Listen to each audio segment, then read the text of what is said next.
Nina Patel says her package is delayed. Should I give her a refund? Let me check the shipment status for Nina Patel's package first.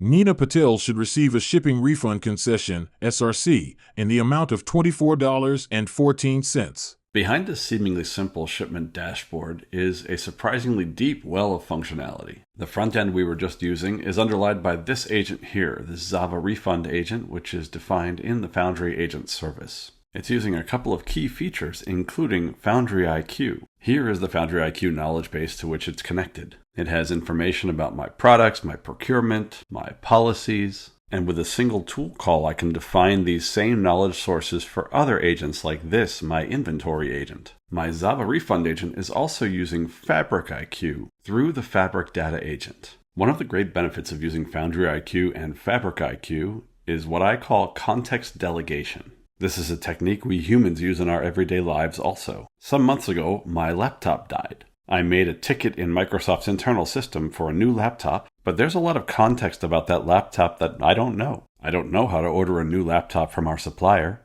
In fact, I don't even know who our supplier is. But the next day, a new laptop arrived at my door. This is because I had delegated the context to somebody who does know these things, who can use those processes, and who made it happen. The same applies for your agents. Here I delegated the context for unstructured data lookups to FoundryIQ. And for structured data, I'm delegating the context to FabricIQ via the Fabric data agent. This data agent has a surprising amount of context defined in it. To answer a relatively simple question like what specific issues are responsible for the delay of Nina Patel's package, it's hitting two different types of data sources. Here we see it's written GQL against my delivery network graph, and here it retrieved information about the shipping cost from our lakehouse. Making this work requires quite a bit of context. If we look at the delivery network graph definition, we see that there's a data source description and a data dictionary down here. We also see example queries for common tasks. Equivalently, we have a description and a data dictionary for the lakehouse and example queries for that as well. And finally, you usually give your data agent ancillary instructions.